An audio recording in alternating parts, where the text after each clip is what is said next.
together in travels. This podcast series is brought to you by Destination Canada, a land of breathtaking natural beauty, meaningful experiences, and warm, welcoming people. Canada is a place where every journey connects you more deeply to nature, culture, and community. Start your journey today at www.keepexploring.com.au. It's such a powerful place where light behaves unexpectedly, and it's such an unusual landscape for most people are accustomed to who maybe live on a continent or in a city. So I think it awakens your imagination immediately because you are busy trying to orient. And then as you're busy trying to orient, you realize fairly quickly you forgot about yourself, which is the most wonderful feeling in the world. Welcome to Into the Hearts of Canada, the podcast where we share the stories of extraordinary people transforming Canadian tourism. I'm your host, Matt Leedham, checking in from Byron Bay on Bundjalung Country, Australia's most easterly point. In this episode, I'm honoured to welcome Zita Cobb, founder and driving force behind the award-winning Fogo Island Inn, which is literally perched on the rugged shores of Newfoundland and Labrador. Fogo Island is a place where the vast North Atlantic meets rocky headlands, where centuries-old fishing traditions and a resilient community of just over 2,000 people are thriving. As an eighth-generation Fogo Islander, Zita has become a global voice for community-led tourism. Through the iconic inn and the Shorefast Foundation, she's redefined luxury as cultural immersion, environmental stewardship, and social impact. For travellers and travel professionals, her story is both inspiring and practical, a blueprint for how tourism can sustain communities, protect heritage, and transform the way we connect with a destination. Thank you so much for joining us today, Zita. It's an absolute pleasure to have you on with us. Start by asking you, where are you today? Today I'm in Ottawa, which is central Canada, and a little bit further west than home, which is Fogo Island. How far away exactly are you from home there? I think it must be in miles. It's probably 1,000 miles or close to it. It's so long. Canada is the second biggest landmass in the world as a country. Yeah, it's a little bit of a trip home. Let's talk about Fogo Island. Now, I think for many people listening probably to this podcast, it could be, certainly for us down in Australia, we'll treat it as a little bit of an introduction. So can you give us a little bit of a sense of where Fogo Island is and I guess, what makes it so special? I think what makes every place special is what makes it specific. And what makes Fogo Island specific is that it is kind of the near north. It is located on the most eastern part of Canada and off the coast of Newfoundland and Labrador. That's the province. And we are at 49 degrees, 44 minutes north, which is about the same as Paris. However, we are located in the Labrador Current, which is one of the coldest, fastest ocean currents on the planet. And it comes right by our doorstep. And it shapes our home as being a part of the subarctic terrain. So if you look at the plants and the berries, it's all subarctic. However, we're only at 49 degrees, 44 minutes north. So we don't have the same darkness in the year, but we're shaped as a culture and as a place by the Labrador Current. Absolutely. And that's what makes it very special. Now, you're an eighth generation Fogo Islander. I hope I got that right. That's it. What's life like living on Fogo Island? Fogo Island is big enough to hold your heart and your mind and your attention, but small enough to love. It's 4 times the size of Manhattan. It's just under 300 square kilometers with 10 different little communities that all have a different orientation to the sea. So we say we have a harbor for every storm. And seriously, you could move your boat around to the other side of the island if you're expecting a big wind. And so to grow up there was to grow up feral and to grow up with a deep, deep sense of nature and culture and of community. And I think Fogo Island is still like that today. I mean, we didn't have cars when I grew up, but we have cars now. But it's still a place where you feel the relational world with nature and with other people. And I know you talk about 7 seasons on the island. Can you give us a bit of a sense of what that is? Everything in a place that is an Atlantic island, especially a North Atlantic island, is shaped by the weather. And we learned to love the weather. whatever it was. My father never grew up with this idea that there were 4 seasons. So when he heard tell of this from away, he couldn't figure it out at all. So he started counting seasons, which he had never really felt that he needed to count seasons. But when he counted, he got 17. And the 17 really just had to do with winds and the wind direction and what we were doing that time of year. And so when we were starting the inn, we thought, well, we can't possibly describe 17 seasons. So we settled on 7. So there are the 4 that you would know, plus the pack ice season, which is coming soon. That's when the pack ice breaks off from the west coast of Greenland and comes down with the Labrador Current, bringing with it seals. And then after that, icebergs. And then we have trap birth season, which is the month of June. That's when the cod fishery starts. And then we have berry season. And in the fall, it starts around the middle of September. We have 26 kinds of wild berries that grow out on the barrens and bogs. That's when it's time to go berry picking. So huge amounts of change constantly. You are never, ever bored in such a place. Obviously, we'll talk about the inn in a second and the story behind that. What do you think draws travellers to Fogo Island? I think that what draws them is that probably the location, in the sense that it's an Atlantic island, it's the near north. You can experience what it's like to be in a subarctic environment without having to go all the way north and to, cope with the darkness. You get more darkness or more light depending on the time of year. And so I think it's because of where we are, people come, and also because we are part of Newfoundland and Labrador, which is a part of Canada. We joined Canada in 1949. And it is within the Canadian context famous, I would say, for many things, a sense of humor and for music and for hospitality. And I think those things have always drawn people to Newfoundland and Labrador. Music comes out of every rock. When you grew up, you were expected to be able to give a song or music. If you couldn't play an instrument, you certainly were expected to tell a story.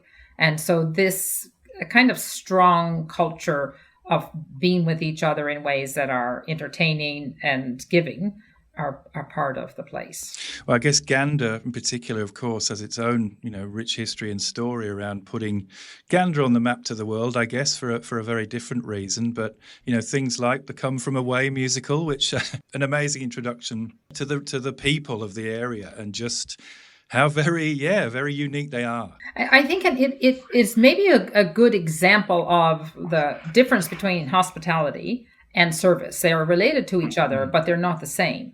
And so people like the people of Gander, like the people of Newfoundland and Labrador, generally, that are deeply, deeply, deeply rooted in their place, have a kind of a confidence that comes out of the rock. And there aren't so many people, like the entire province only has 500,000 people. So it's not a very populated place. And so when somebody arrives, well, we are super excited about that. And we're very nosy about other people. It's a very open and welcoming place. And because we have this depth of love and confidence in the place, it makes us naturally open and hospitable. And in service, like when we were going to build an inn, it's like, okay, well, now we have to layer more professional service on top of that hospitality. And that's what we've done. But, if we make a mistake at the inn, we might make a service mistake, not so many.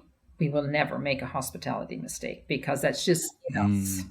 And certainly the people of Gander, I don't know, at the time, maybe had 12,000 people and 7,000 people showed up during 9/11. And they cared for them and housed them. And as one woman said, she said, and they loved us too. And relationships formed from that time that have endured. It's still one of the most beautiful stories to come out of that, of what obviously was a terrible, terrible time. It still resonates today as overwhelmingly positive for so many reasons. Well, it's interesting because, all this tariff talk now, and now with borders becoming thicker, it's good for us to remember that we're friends. And nothing more than experiences like 9/11 to remind us of that. And actually, Gillian Kiley, who is the director of the play that has now come to Gander, of Come From Away, was on the CBC reminding us that we're friends. Very important point. So let's talk about the inn itself and how it all originated. So you had an incredible career working in Silicon Valley, and then you chose to come back to Fogo Island. What was it that inspired you to return and build something as unique as Fogo Island Inn? In my career, I was in wave division multiplexing, and I was on the finance side of that technology. and that business, I spent a lot of time traveling to many, many, many places in the world, including Australia. I was buying companies and technology a lot of the time. And I came to see that this globalization that had moved so quickly in the 80s and 90s really wasn't always having good outcomes for places that people lived. And I really love business, not as much as I love place, but I love business because I think it's a wonderful tool to achieve the things that support our dreams and make life good for people. And I could see that not everything that we were doing in the business world was good for place. And I could see in my own home that it was slowly kind of declining. And I thought about the world and the specific place that we are. And I realized that specifically we lacked investment that was real development, because most investment is not development.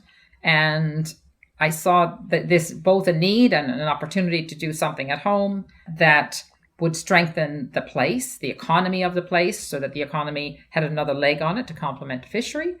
And we could do it in a way that strengthened culture and strengthened the things we loved. And because I think that is the unique thing that tourism as a sector can do. We can do economic and social and cultural development all at the same time. Absolutely. Just to give us a bit of a sense of time here, was this around 10 years ago now? A bit more. I went home in 2006. I started with two of my brothers, something called Shorefast, which is a registered charity of Canada.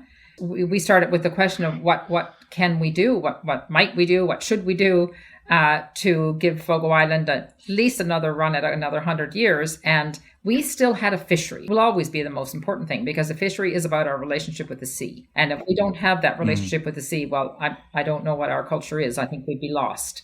And so we wanted to complement that.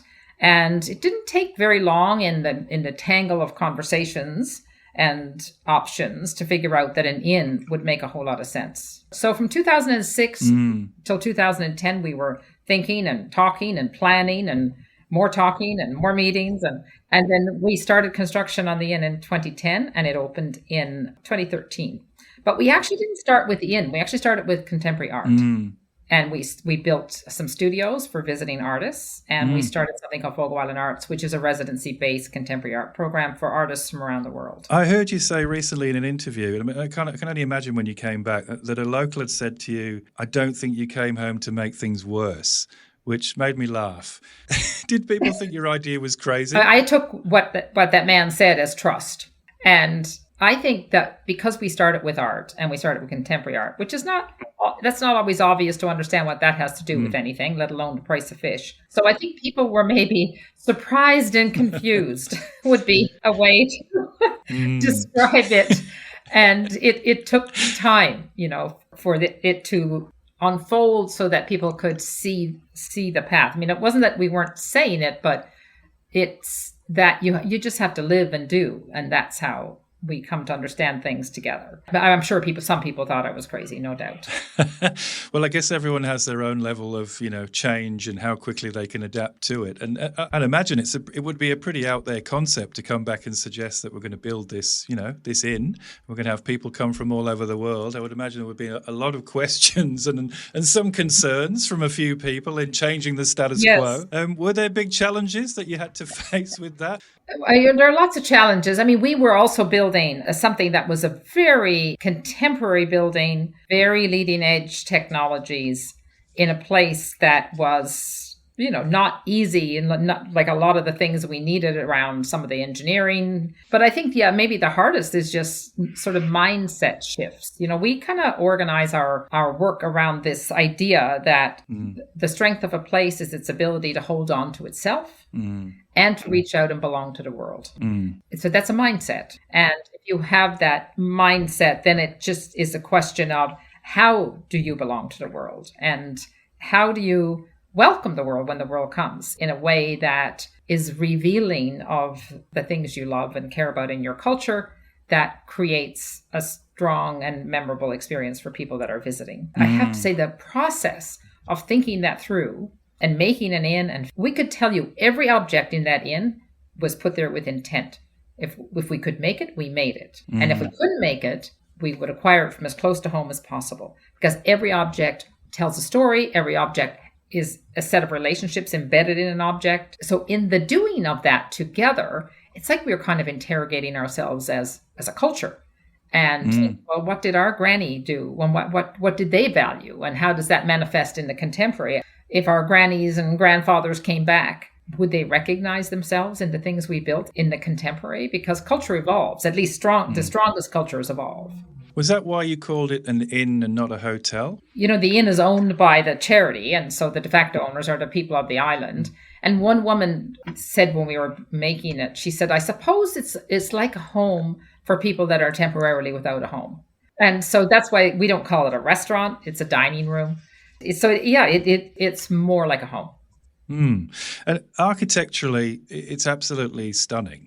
I mean, the building itself is absolutely beautiful. And of course, it's won many awards and accolades for it. The actual story behind it is so much more than that. Can you share the story a bit more around its purpose from a community perspective? I know there's so much to touch on with that. But on face value, we've got this amazing architecturally beautiful building. There are a lot of architecturally beautiful buildings around the world. This is completely different.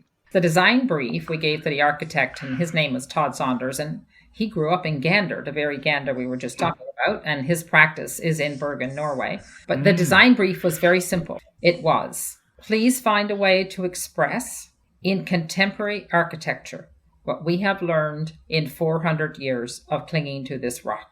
Wow. And so I think he did that.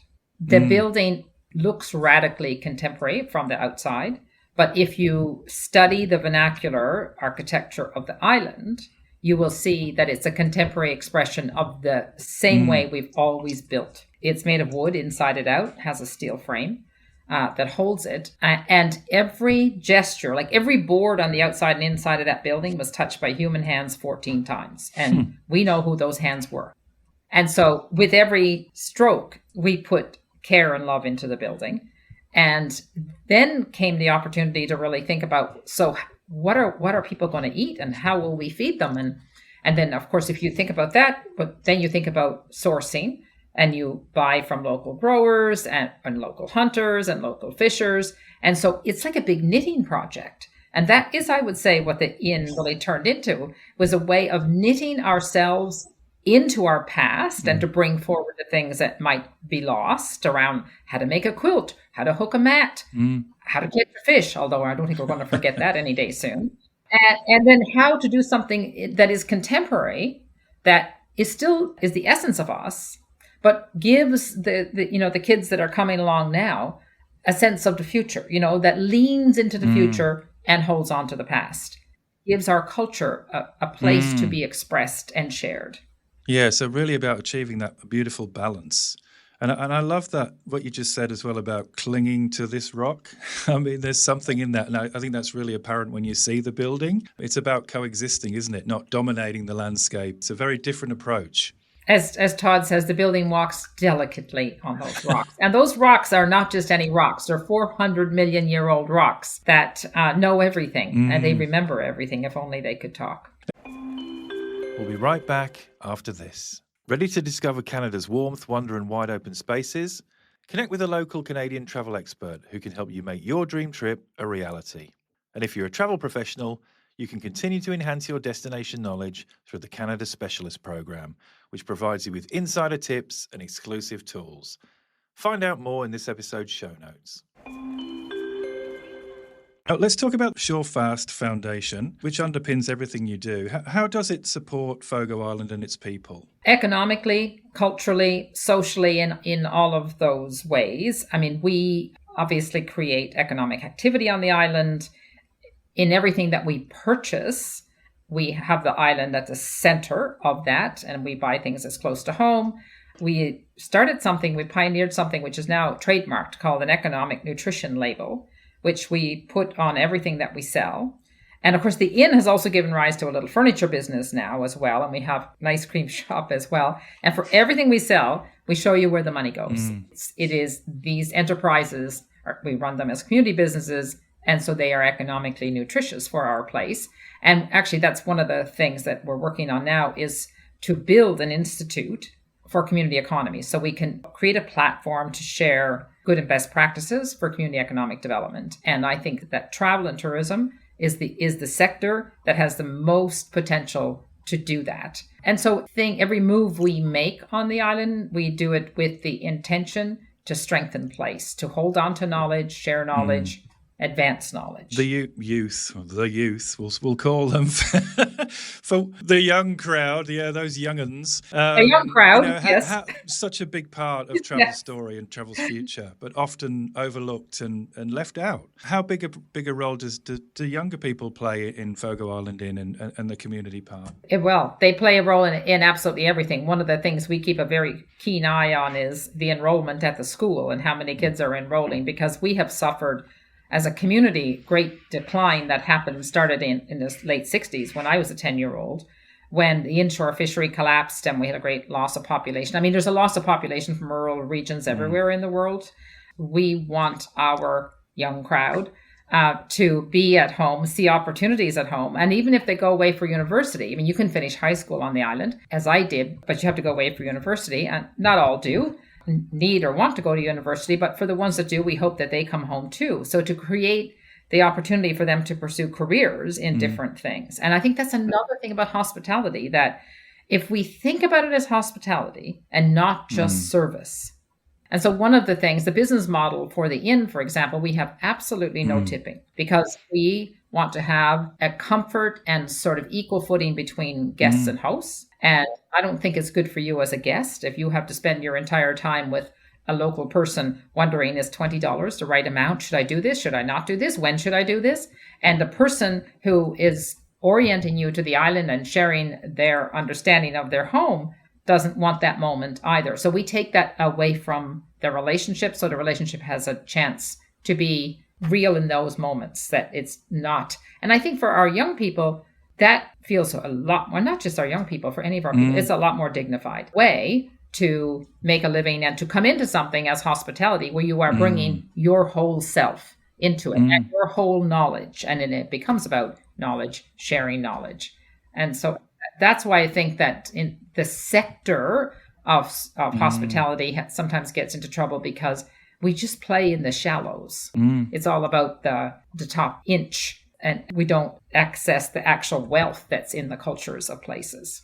Your initiative with tipping is, I don't think I've ever heard that before. And I would imagine, particularly for a North American market where tipping is, of course, standard for everything, it's a bit different down here for us in Australia. But what's the general response like when people realise that they actually can't tip? Confusing and surprising to people that are accustomed to this in their travels. We try to make sure guests really understand it before they arrive. And certainly all the team at the inn and on the island know it. And we have a revenue sharing plan. So, when the business does well, the team who work there do well from that. So the way we've structured, other than alcohol, everything is included. Then you don't have to spend every day thinking, oh my gosh, I need my underwear washed. How much is that going to cost? We'll just wash your underwear too. There's no need to have this transaction in the middle of every relationship. Yeah, you include services and experiences. It's all included.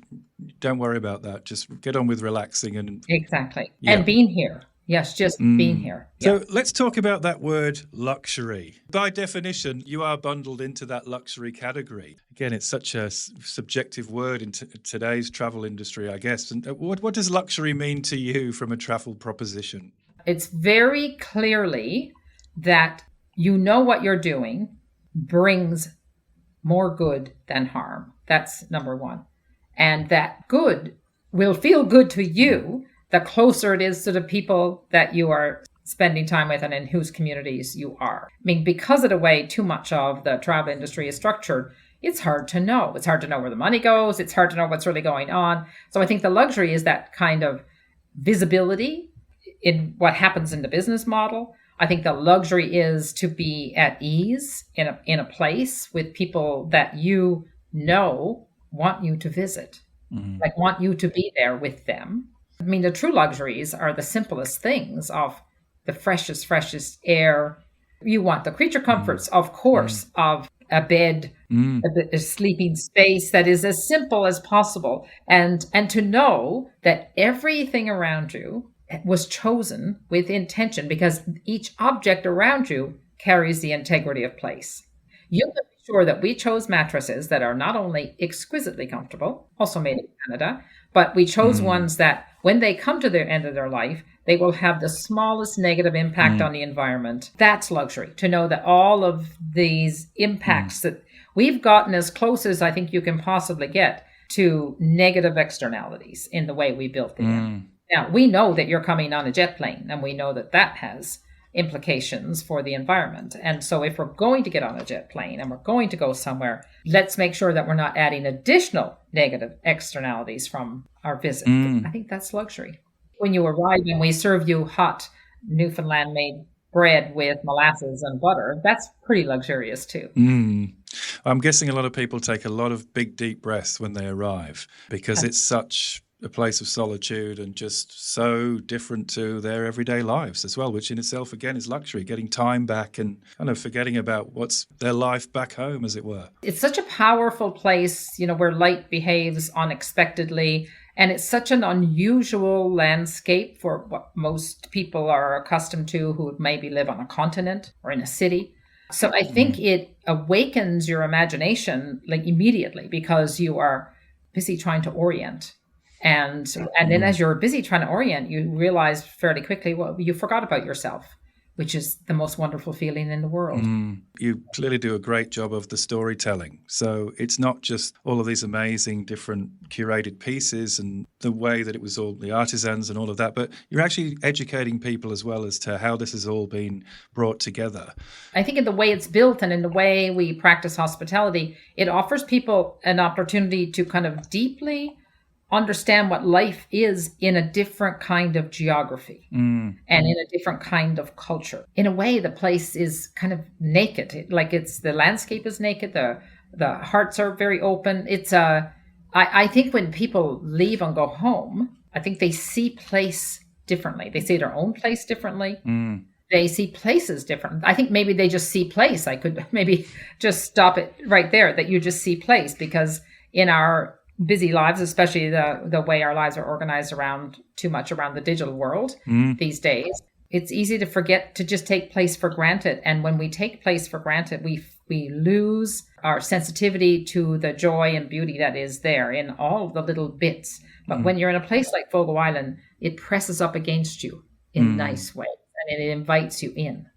Truly transformative travel in all its forms. I mean, in terms of transforming, travelers, I mean, are there any standout stories for you where you have seen just dramatic transformations or people have come back? Absolutely. We have many, many, many return guests who return many, many, many, many times. Sometimes they want to have all those seasons that we talked about, but I would say mostly because they value the relationships with people that they met on the island. It's not just quiet. I mean, it's a deeply quiet place. And when you spend time with people, we are of English and Irish descent. The music and the stories came with us 400 years ago, and we've added very Newfoundland twists to it. And I think those things stick with people. We sometimes get people who come for the first time because they've come through some terrible thing in their lives, a sickness or a loss of some kind. And there's something about the place, I don't know if it's the visuals, that I think sends a kind of healing energy, and people are drawn to that. And I think that it follows through, it delivers on that sense of, as my old boss used to say, the most important thing is to keep the most important thing the most important thing. And places like Fogo Island, they just help us remember the most important things. So what are you most proud of, do you think? I am most proud of the fact that we, as Fogo Islanders, were able to build and open this inn to people to come. Like I think our grannies are really proud of that. And I am proud of all of the team as business people, because I think we have done a really, really great job of balancing money making and meaning making. And these things can be in better balance than they've been in the world. And I think we are proof of possibility of that. Fabulous. You talked a little bit before about some of the impacts that obviously what you're doing has had on the island itself. Is there anything else that you want to share on that? But I've seen the relationships that have formed. I mean, there was one young fellow who I mean, he's grown up since we opened the inn. When I first knew him, he lived next door. I think he was 6 or 7. And I walked into the inn one day last summer and he was working there. And I knew he was a local man, a young man. I did, but he said, "You don't remember me. Now you were that 6-year-old and here you are." And so he's coming back again this year and he is made of Fogo Island. And when I watch him walk across the dining room with a confidence and interact with someone from super far away, wherever from, with the confidence that the place has given him, and we've created a platform for him to have that learning and that exchange. I think that's us humans at our best. That's hospitality at its best. That's development at its best, both for the guest and for him. And guests are super interested in talking to people like him. I think is what travel is supposed to be about. All right, now let's talk about some practical insights for our travel professional audience out there. What would be the best way to introduce their clients to Fogo Island? I think first we got to get their minds around Eastern Canada and start zoom out now, start to zoom in, and then go to the very east of Canada. The Fogo Island is big enough to hold you and hold your attention, and small enough to reveal a lot about Canada, to reveal a lot about Newfoundland and Labrador, and of course to reveal an awful lot about its own self. And so for people that are looking for nightlife, it might not be your place. For people that are looking for a really deep experience in a still wild world, it's your place. And it is a still wild world. And as Thoreau said, as long as there's wilderness, there's hope. And the North Atlantic is, of course, one of the last great wildernesses. Hiking, we have 200 kilometers of hiking trails. If you spend time with community hosts, if you're there in the fishing season, you will definitely catch a cod. Being out on a boat is obviously a way to experience an island. We have a herd of caribou that live on the island. We also have whales, again, that depends on the time of year. If you're frightened of nature, you'll be frightened. Maybe that's a reason to come. And every once in a while, it doesn't happen so often. Only in the pack ice season, we usually get a polar bear or 2 a year that comes down. But if you're frightened, there are all these lovely people who are the navigators of the place who know how to be safe. We're now a part of the Relais Chateau, or association, which we love because it's a set of independents that have all come together in this association, are very focused on culture and on food, as we are. And last year, the Michelin people made the decision to give us 3 Michelin keys for our inn. So we're proud of that. So that's just an indication for people that don't know us yet, who can rely on the hospitality and the service at the inn. And how long would people typically come to stay for? It's increasing as time goes on, and return guests tend to stay a bit longer. 3 to 4 nights for sure. What would be a good time for certainly for us in Australia to come? The busiest time would be in sort of classic summer, which is July, August, like middle of June to the middle of September. It can be really warm, like by Newfoundland standards, super warm. And so last summer, we got temperatures that are in the high 20s Celsius frequently. We don't like that so much. It's just too hot for us. But in the berry season, it'll be cooler. It will be, around 15 to 20, which is kind of perfect. June can be anything. June is one of these months that you can have the entire year in a month. No, sure. But the weather changes really quickly because we're at the edge of the continent. It's super dynamic. So as we say, if you don't like it, wait a minute. And there's nothing not to like about any weather, really. March and April, we will still have ice and pack ice. So for a chance to see ice and pack ice, like it come April, May. All right. And I love that. Here in Australia, we have Melbourne. Yeah. We often talk about 4 seasons in one day. It sounds like you may have 4 seasons in 1 minute there by the sounds of things. I'd just like to wrap up today by asking you to, just give us a little message for our travel industry here in Australia. I wish I had spent more time in Australia, and that's still ahead of me to do, but it's an amazing continent. You're a whole continent unto yourselves. And much like Canada, not so heavily populated, and you have a tyranny of natural beauty and culture. And so I think that Australia probably already is. Certainly I've learned an awful lot about economic development and local development from people who are Australian and communities in Australia. And so I think Australia, as much or maybe more than any other place, can lead in figuring out this truly community-based, place-based hospitality. Hear, hear. Thank you so much, Zita, for our conversation today. I've absolutely loved it. It's been so inspirational, and I know our listeners will have taken so much from it too. Congratulations on everything you've achieved already. Thank you again. And yeah, I look forward to seeing you very, very soon, I hope. Thank you, Matt. I enjoyed the conversation. Don't forget to check the show notes for useful links and resources and for more information on today's episode. Into the Hearts of Canada is a Karryon podcast original series hosted by me, Matt Leedham. Executive producer for Karryon Podcasts is myself, Matt Leedham, and all podcast production is by Cassie Walker.